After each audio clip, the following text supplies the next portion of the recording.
আজকে আমি আবার জয়েন করলাম যত ত্রিপুরা রাজ্যের ডিগনিটারিসরা আছেন, মুখ্যমন্ত্রী, উপমুখ্যমন্ত্রী এবং প্রাক্তন মুখ্যমন্ত্রী তথা রাজ্যসভার সাংসদ সবার হাত ধরে আমি আবার ঘরে ফিরলাম।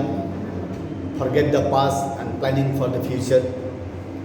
কারণ যখন ভারতের রাষ্ট্রপতি জনজাতিদের মধ্য থেকে হয়েছে সেদিন থেকেই আমি চিন্তা করলাম, yes, the India is unique. যারা পিছিয়ে ছিল তাদেরকে ফ্রন্টে নেওয়ার জন্যে ভারতীয় জনতা পার্টির পক্ষে সম্ভব ভারতবর্ষে, ওইটাই চিন্তা করলাম। এই জন্যে আমি আবার আজকে যে পলিটিক্যাল ক্লাস বা সাংগঠনিক একটা বৈঠক, এটা শুনে আরও পেলাম, শক্তি পেলাম।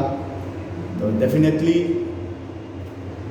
Sit together, plan together, work together. এই জন্য forget the past and planning and remember the future, এই জন্য আমি আবার কাজ শুরু করব। সামনের দেশে নির্বাচনে কীভাবে কাজ করবে এবং পাহাড়ে কী হচ্ছে প্ল্যানিং রয়েছে আমাদের? পার্টি যে দায়িত্ব দেবে এটাই করব, কিন্তু পাহাড়ে কাজ করার অনেক স্পেস আছে।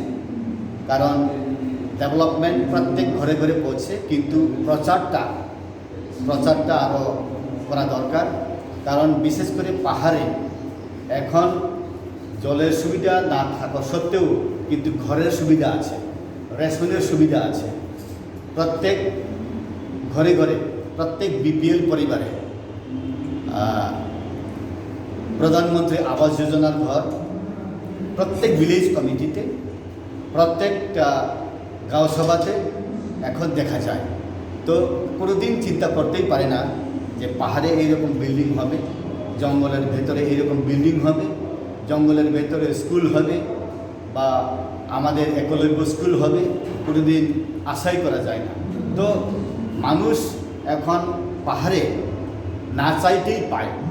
এটা সব প্রচার হয় না, কিন্তু এখন দেখা যায় যেটা ছিল না এখন সবার চোখের সামনে। তো এখন একটাই প্ল্যানিং যে আবার সরকার ফিরে আসুক। ইভেন সিপিএম এবং কংগ্রেস ত্রিপুরাতে আর আসবে না। তো পাহাড়ে এখন পলিটিক্যাল যে ডাইমেনশন, পাহাড়ে এবং